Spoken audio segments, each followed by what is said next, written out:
only. Welcome back to the show. We love you. They love you, clearly. We love you, too. Welcome back, and thank you for being here. Jack in the Box, because my mom loved their tacos. I don't think anyone in the world knows that Meghan Markle has eaten Jack in the Box and loves it. It's so funny, too, that you keep saying Meghan Markle. You know I'm Sussex now.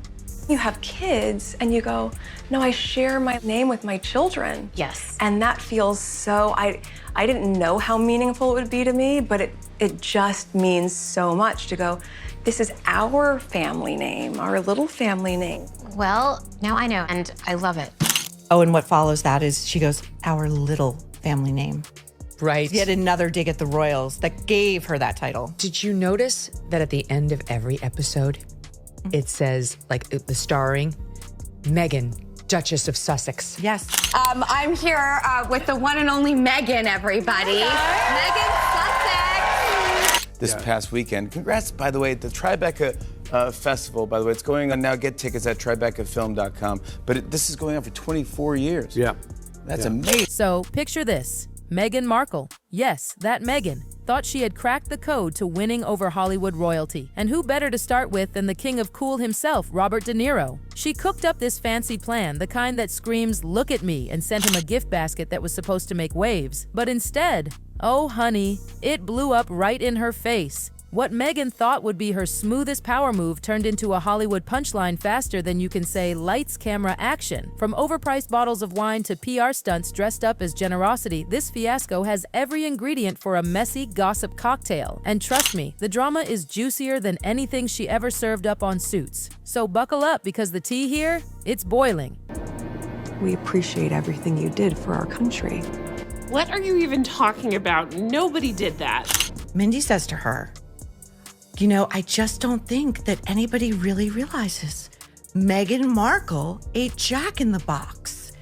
And you watch Meghan tense up, right up, and the micro expressions and the jaw sets and the eyes go black. And her shoulders rise up and she goes, you know, it's so funny. And she's like chopping something. So it's like dangerous. You know, it's so funny you say that. So funny you say that, because you know what? I'm Sussex now. I'm Sussex. But watching the show, I did feel like I didn't belong there. It kind of feels like you walked into the wrong house.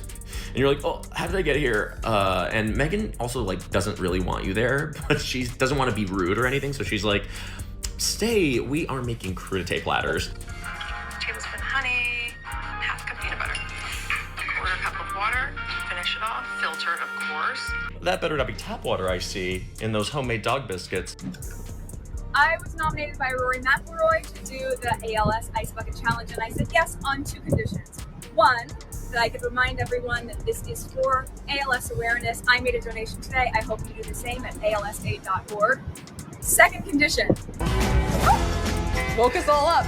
We're in the pursuit of joy. I can't take it anymore. Get out, get out, get out. Uncle, make it end. Make it end. What is this? Guys, I feel like I'm a very accepting person. Truly, I want to like something about her. I'm searching for something to like about her, and it's so hard. Here's the scoop. Robert De Niro turned 82. Can we just pause and applaud the legend? Decades of iconic roles, Oscars galore, respect carved in stone. You'd think his birthday would be a low-key, classy affair, right? But Meghan had other plans. She decided this was her chance to make a splash. Enter the infamous luxury royal branded basket. Picture it. HRH tags plastered everywhere, overpriced wine bottles, little trinkets no one asked for, and packaging so extra it practically screamed, look, I'm important. It looked less like a thoughtful gift and more like it had been lifted straight out of a Buckingham Palace showroom. But here's the twist. It backfired spectacularly. Instead of Meghan's brand soaring, De Niro dismissed it like junk mail. No fuss, no fake smile, just a quiet brush off. In seconds, what was supposed to look regal and generous collapsed into cringe. Let's make a show. Let's go. I've always loved taking something pretty ordinary and elevating it. Surprising people with moments that let them know I was really thinking of them. What? This is probably one of the most glamorous moments of my life. It's magic. I'm just learning. Look at how much honey we have. Do you believe in magic? And he picked 3 films. And it was The Godfather, Taxi Driver, and The Deer Hunter.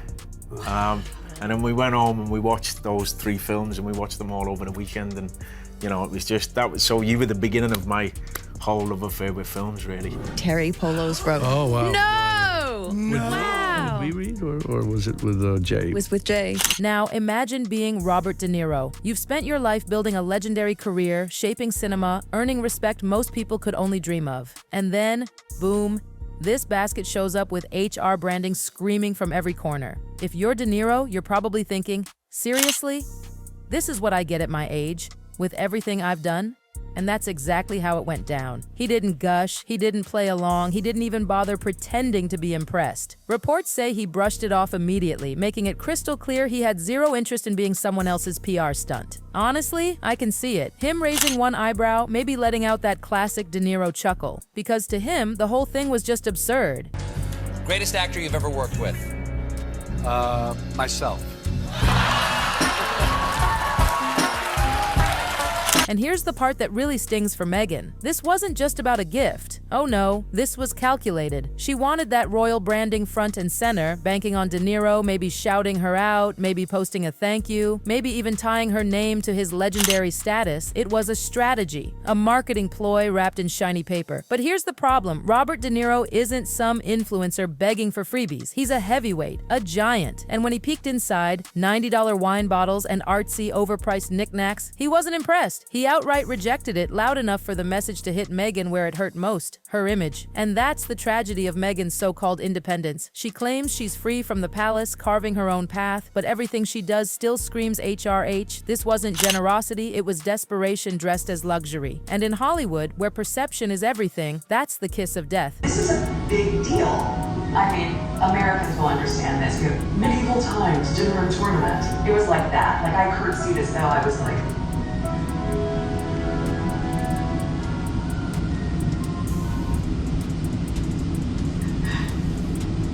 pleasure to meet you, Your Majesty. Was that okay? It was so intense. Because let's be real, in Hollywood, your name is your currency. Aligning with Robert De Niro should have been the golden ticket, a way for Meghan to remind everyone she still had clout, but she played the wrong card. De Niro doesn't entertain royal antics, and he definitely doesn't entertain clout-chasing gift baskets. And when he turned her down, it didn't stay between them. Oh no, word spread like wildfire. Suddenly, it wasn't just about one basket. It was about what the basket symbolized. Meghan Markle trying too hard to claw her way back into circles that had already moved on. And once Hollywood smells desperation, trust me, they run for the hills. I challenge Serena Williams to do the ALS ice bucket as well. Okay, shall we? Ready? Yes. All right. Got it? Got it. Yeah. Got it. Ready? Yeah. One, two, three.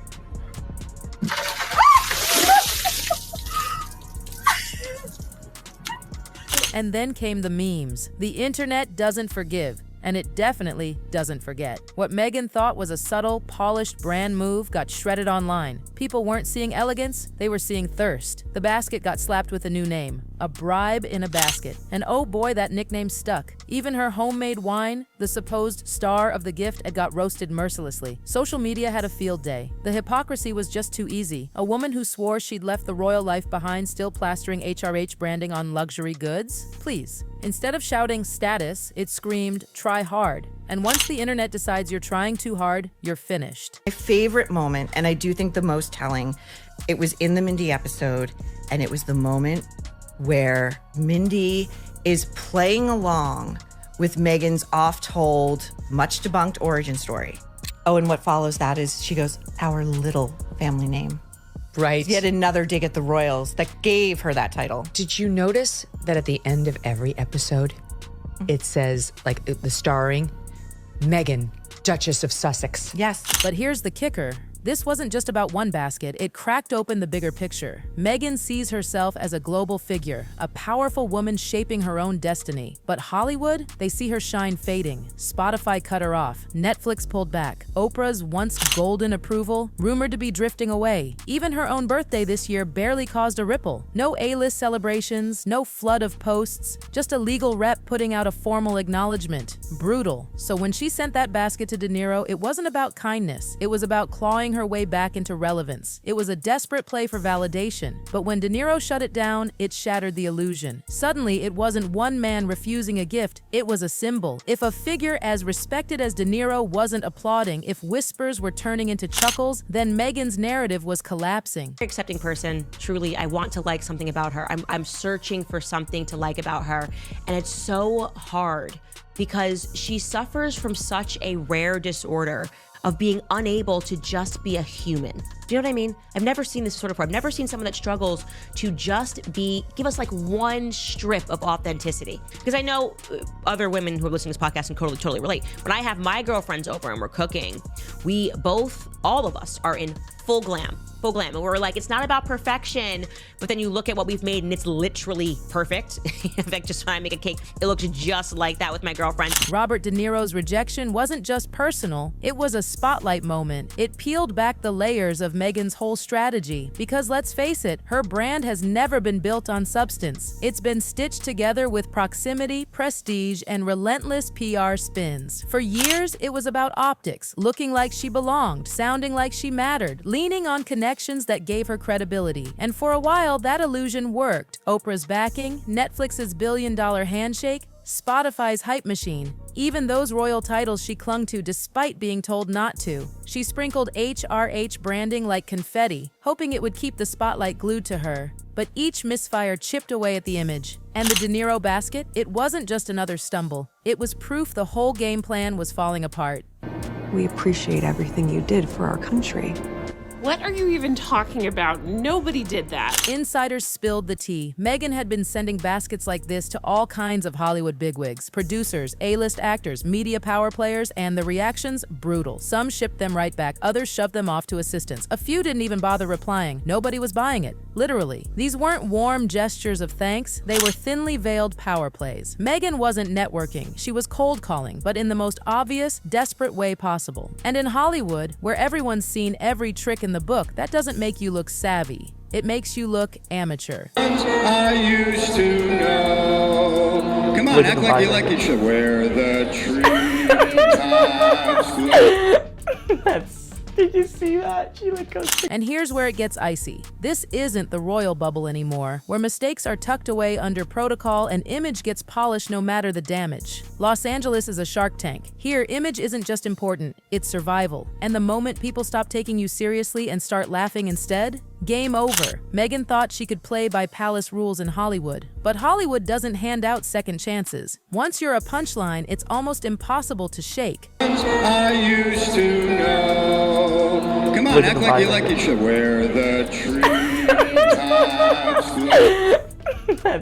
Did you see that? She like goes. From the outside looking in, Meghan still acted like the Duchess, clinging to royal-style branding, treating celebrities like courtiers, carrying herself like influence could be bought in glossy packaging. But she forgot one crucial rule: Hollywood isn't a palace, and crowns don't work here. When Meghan and Harry first landed in Hollywood, the buzz was insane. Everyone wanted to know, what's next? A groundbreaking podcast? A Netflix empire? Activism that would shake the system? For a hot second, it looked like she was about to rewrite the playbook. Big deals lined up, cameras trailing her every move, headlines spinning like a carousel, but reality hit, and it was not kind. Spotify cut her loose, bluntly saying her podcast wasn't sustainable. Netflix scaled down, reducing promises to scattered, underwhelming projects. A children's show here, a lifestyle teaser there. None of it stuck. Hype without substance, smoke without fire. And instead of pivoting to something solid, Meghan doubled down on the illusion. HRH branding slapped on everything, baskets polished to perfection, packaging gleaming like it was going to save her career. She was banking on optics, hoping that if the outside looked glossy enough, no one would notice the cracks inside. But the problem with packaging? Once people realize the content isn't there, the gloss doesn't shine anymore. It looks like a distraction. Robert De Niro saw right through it. To him, this wasn't a warm gesture. It was a shortcut, a clumsy attempt to link her name to his legacy. And to someone like De Niro, that's not flattering, that's insulting. He didn't need Meghan's wine, he didn't want her baggage, and the last thing he was going to do was become a pawn in her PR game. For a blunt, no-nonsense figure like him, the answer was an immediate no.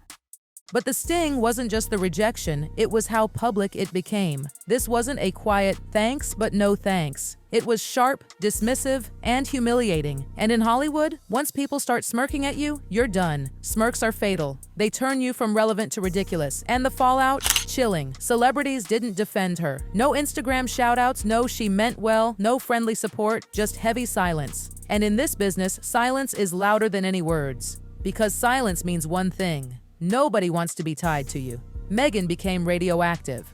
Not because of one basket, but because the basket symbolized a bigger pattern. Overreach, empty flexing, misfires piling up one after the other. And when no one comes forward to cushion the blow, that's when you know you're truly on your own. Hollywood doesn't forget, and Meghan's basket fiasco became the cautionary tale whispered in boardrooms, joked about by assistants, rolled eyes in executive lounges. The HRH wine mocked, the luxury jams turned into memes, the handwritten note dismissed as delusional. The irony? Meghan had everything to build something real. The spotlight, the sympathy, a story people were ready to root for. She could have carved her own lane, free from the palace shadow, but instead of moving forward, she kept rewrapping the same old royal image and selling it with new bows. Her With Love Meghan branding, meant to feel classy, warm, personal, but instead it came across as hollow, polished to perfection, but empty at the core. A brand built on optics, not substance. And then the money question hit. Why pour thousands into vanity baskets when the headlines were already circling about financial strain? Spotify fallout, Netflix cooling off, Harry's memoir starting to look like their last big card. Against that backdrop, Meghan's gift baskets weren't just tacky, they were tone deaf. Robert De Niro didn't need to drag her publicly. He didn't need to give a statement. His no was powerful enough. It spoke for Hollywood itself. We see you, and it's not working. From there, the dominoes fell, projects stalled, allies pulled back. Some A-listers reportedly avoided being photographed with her, as if her name had turned into a liability overnight. Even those who once defended her decided silence was safer. And that's the harsh truth. Meghan's royal connection powered her brand, but that engine was sputtering, and no amount of glossy packaging could restart it. De Niro didn't just refuse a basket, he delivered a reality check. A blunt reminder that in Hollywood, relevance can't be bought and respect can't be packaged in ribbons. In the end, Meghan found herself standing at the edge of an industry that no longer saw her as an asset, but as a cautionary tale. The message was loud and clear. Hollywood doesn't care about crowns, and once the laughter starts, there's no way back. So here's the question. Was Meghan's basket just a harmless gesture gone wrong, or a desperate attempt to cling to influence she no longer has? Because if Robert De Niro's rejection spoke for the rest of Hollywood, Meghan's royal fairy tale might already be over.